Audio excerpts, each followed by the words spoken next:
Riveting. Happening to Caleb Williams. There's massive concern for the Bears because of the... No, there isn't.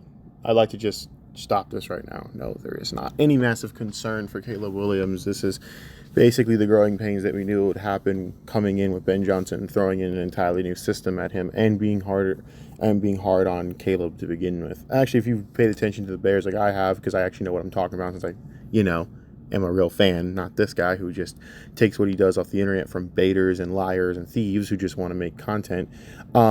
No, there's not massive concern. It's growing pains and things we would expect. This man is coming into a whole new playbook. Of course, we knew it was going to be something that was a bit of a challenge. That's why it was very annoying that this hire didn't happen last year like it should have, because Ryan Poles, or I guess the McCaskies, just don't like firing people until it's really apparent it's too late. And yeah, we're here now, whatever. So that was one of the growing pains you have to go with. Also, he's playing one of the toughest defensive coordinators in football. This man is one of the only defensive coordinators that I know that stumped Tom Brady other than Rex Ryan. So please understand. And he did it like 3 times. This wasn't like a one-game fluke. He did it 3 effing times. Ask Buccaneer fans. It's the truth. Dennis Allen's one of the top defensive coordinators in the NFL. So I have no idea where we're getting this nonsense from, but okay.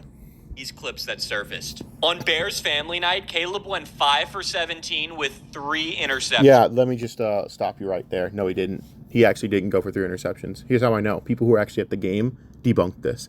This was by a Vikings fanboy account that was just trolling and bringing up wrong information. This wasn't the stat line. I forget the stat line. I think he threw like 1 pick or whatever, or he should have. Did he have a great night? No, he actually had some struggles.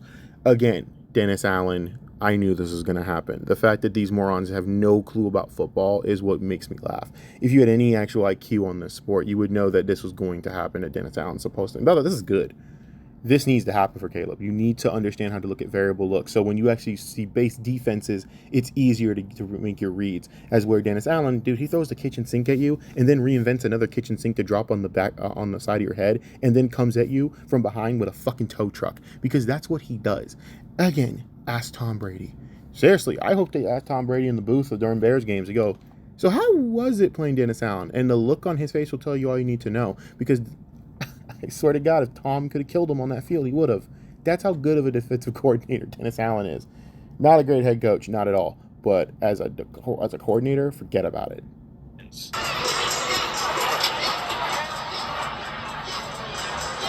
Oh, no! For the record, for the context of this play, which this guy loves to just severely just leave out, not to say this is a great throw regardless, but when you're on 4th down, like 4th and, I don't know, something, and you're just throwing a play that says screw it, that's what that is. That is a 4th down screw-up play. Also negating the fact that the offensive line let a giant rush through. So, of course, you're just going to say screw it and throw it. I've seen Aaron Rodgers, of all people, do this. I've seen Tom Brady do it.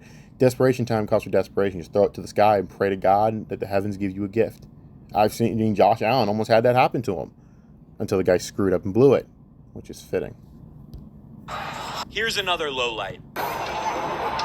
Okay, so you don't know football. Again, I have to literally just hold this guy's hand. Here's another low light.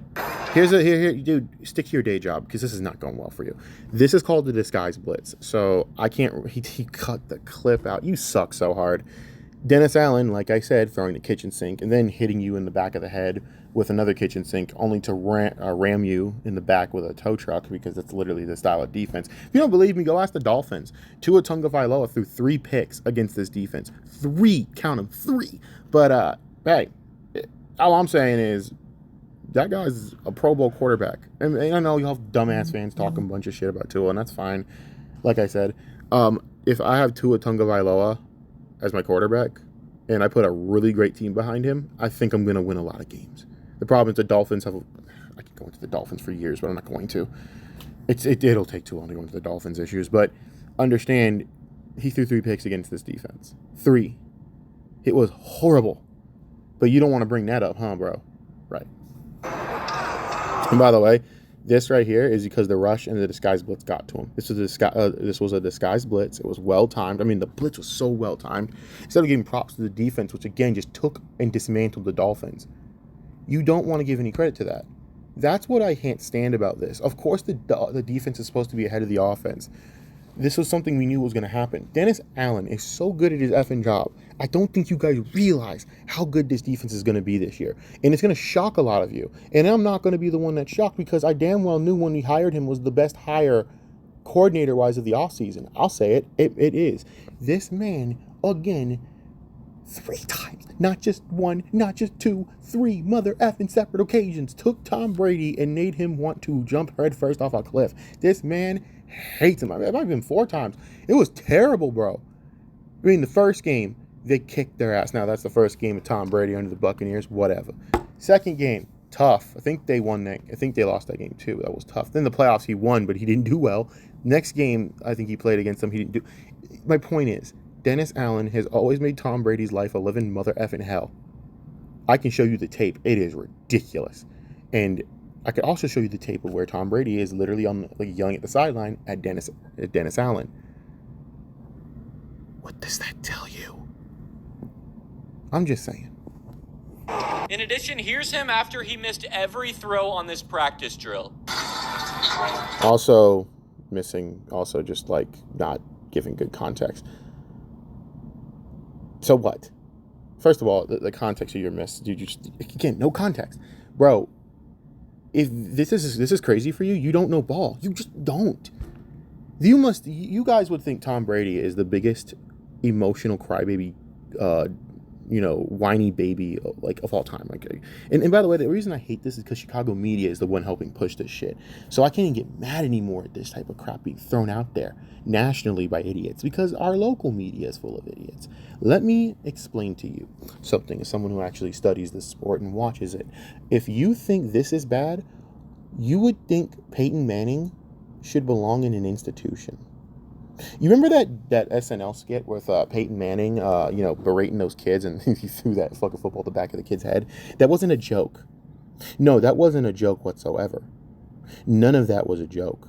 Absolutely all of that was probably real, and they just did that for liability reasons and made people sign a fucking NDA. Because I damn well know that's how Peyton Manning legitimately acts. You fuck up once, Peyton Manning will come over you and say, if you fuck up one more time, I'm going to kill you.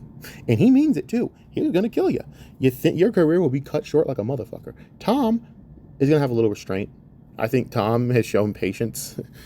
Peyton ain't got that patience. You guys have no idea about real frustration if you think this is bad. I'm telling you. I've never seen a quarterback be thrown under the bus for actually having passion and care for in his sport, as where I've seen other quarterbacks just walk in, don't watch film, don't do shit, but y'all will sit here and say, let's give him a chance. Right. I mean, I've heard bad things of Justin Fields lately. Granted, you could say that's all planned and just Bears ops or whatever. I don't think it is. Due to his play on the field, Justin always struck me as someone that just doesn't see things that are there, and it's either it's because you can't read or you're choosing not to see the damn field. But yeah, let's all talk about this. What are we doing? Do you guys even understand football? I have never seen grown men ever in my lifetime, growing up, ever complain about shit like this. This is usually hilarious as fuck for me, but I cannot believe this is a discussion. What generation are we living in where you're trying to gaslight people into thinking this is mental illness or like this is a sign of bad things to come? My God, if you think this is bad, Peyton Manning will take you people on a ride through fucking hell. You have no idea what dedication to the sport looks like, clearly.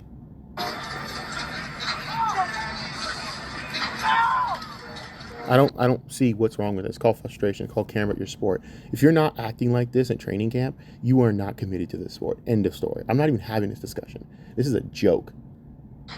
Unbelievable bad press here. A lot of people are expecting Caleb to have a big step forward this year, but by the looks of these videos, I am not too sure. Well, buddy, you're an idiot who doesn't know what the fuck he's talking about. I don't know how the hell you even have followers. First of all, you don't know anything with the sport. Second of all, you're judging off of things out of context. Then, my God, it's terrible. Even the comment section is pretty freaking bad. It's to the point where I don't understand why continually people take these people seriously. They have always done the same thing. I mean, there was a time where Jared Goff was thought of as an afterthought after his first year, and his first year was 400 million times worse, in a better situation, in my opinion, coaching staff-wise, than Caleb Williams ever had. That's not complimenting the fucking staff in LA with Jeff Fisher being an imbecile. Jeff Fisher's terrible. But I'm not saying this will happen. I'm not, because I don't think it will. But Sean McVay comes in, throws the system in, and it becomes amazing. This is for a quarterback who's once thought of as an afterthought. Guess what? It wasn't working with Jared Goff when Sean McVay after a while. Okay. Throw him in with Ben Johnson in Detroit and that whole regime. Boom. Ain't that funny? You have a quarterback who's 10 times more talented than any quarterback you've seen in years. All right? He's just that talented. His arm talent is ridiculous. He has the ability to make... You guys saw those 4 divisional games. That right there is why the Bears have put investment in this kid. And by the way, if having 3,500 yards, 20 touchdowns, and 6 interceptions is a terrible year, and oh my God, my Lord, okay then, great. You guys must be accustomed to watching Tom Brady with your team. Some of the people who are talking are Panther fans of all people who would fucking settle for goddamn Matt Castle over Tom Brady at this point when it comes to consistently passing the ball. But you can't tell me that these clips prove anything. They don't. I remember, and this is not the first quarterback to go through this. You guys do this with Jordan Love. I know. You guys did it with Tua. You do this with every quarterback because you don't understand how training camp works, or maybe you're not watching long enough to understand how meaningless this is. I saw Bears fans crying about, well, why isn't Caleb playing? Oh, God. Every other team was more successful than us doing it. Okay, great. You want to do what every team does. That's awesome. But the Lions just had someone go to the hospital off a preseason game. So maybe shut the hell up. If Tom Brady got hurt, God forbid, in a preseason game, you'd be seeing the whole thing be shut down, wouldn't you? I mean, just shut up. I'm sick of this stupidity, Just shut up. Please. I mean, I saw Bears fans freaking the fuck out the first game going, I'm not liking this start from the offense. We have backups and rookies in. The only thing I was watching for was Luther Burden. I was watching for fucking Colston Loveland. Cole Kmet didn't play. The offensive line didn't play. So I expected the offensive line to get blown up the way they did. And there were times they got blown up. Tyson Bagent was great. In fact, I think Tyson is, to me, one of those guys that I hope gets a chance one day if we trade him. I said the Dolphins should take a flyer on him because Zach Wilson sucks. Holds the ball too long still. Doesn't make great decisions still. Quinn Ewers is actually somehow 50 times worse. I mean, dude, holy hell. Miami Hurricanes fan here. Thank God the other Miami has them because I'm not dealing with that shit. He's making less than Carson Beck playing for a team that has orange in the same stadium. Think about that. But anyways, half even makes the team at this rate because I don't think he's going to make it. I hate to say it, but Quinn Ewers, I don't think he's going to make it. His inaccuracy issues has been something that's been going on for over a year now, and it's not getting better. It's getting worse. It's just getting worse and worse and worse.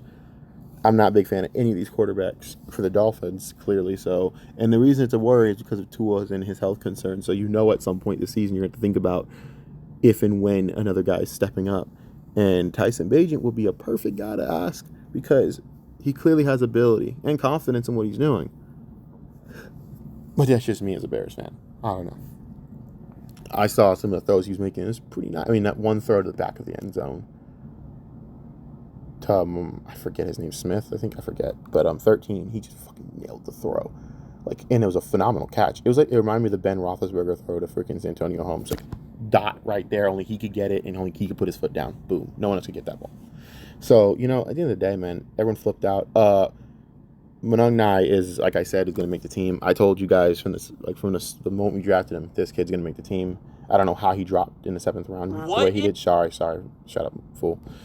I don't know how he dropped in the 2nd round the way he did, in 7th round the way he did. There was no reason for that. I thought Brashard Smith was going to be our pickup. I think he was taken before us. The problem is Brashard Smith's going to the Chiefs. So I can tell you right now, Brashard Smith, remember that name.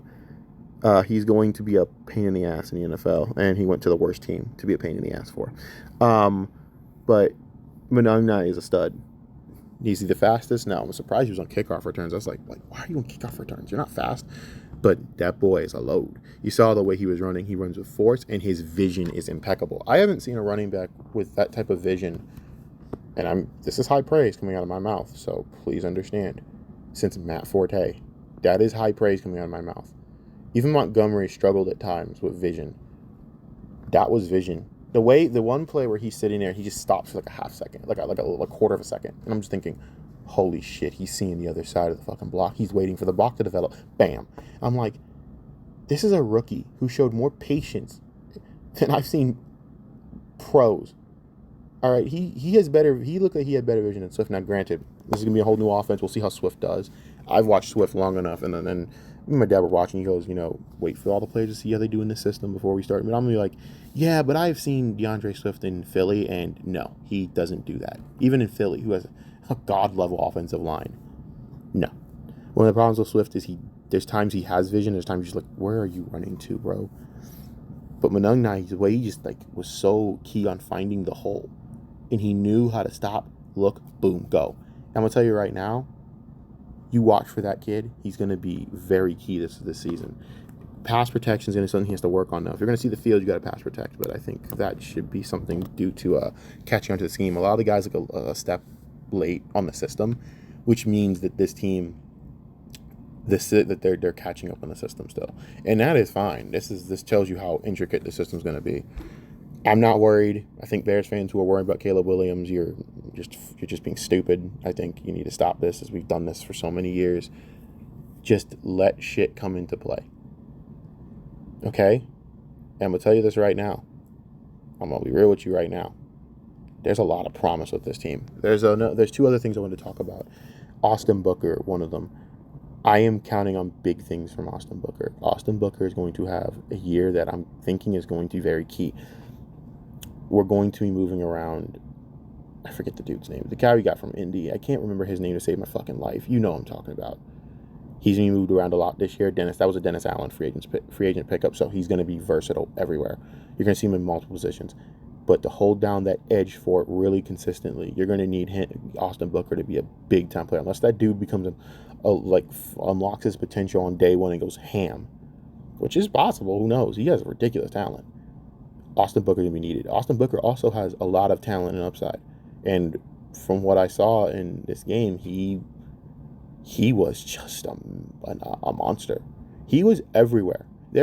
I'm watching him do multiple variable rushes where he's going bull rush, where he's going swim arm, move out the side, spin move. He was everywhere. He made guys' lives a living hell. That defensive line looks great. The secondary looks fucking awful. But then the backups look terrible. I mean, oh my God. Ugh. But again, it's the backups. I expected that, but geez Lord. Sewell is someone I'm going to be keeping an eye on. His instincts are phenomenal. He's someone that really just hits me with he knows where to be. He may not be a dude that can run sideline to sideline like a god. He may not be a dude that goes, wow, what a specimen. No, he's the guy that's there. He's in the right spot every time. Another one, Wright. I'm going to keep an eye on Wright. Is it Wright? The corner, right? He's another one we keep an eye on. There's a lot of things to look at, but it was the first preseason game. I'm not going to go too nuts over it, but people got to calm the fuck down, dude. Stop believing this stupid nonsense. And please stop. The literal 7 of 18, 3 picks. That didn't happen. How do you people fall for this shit, man?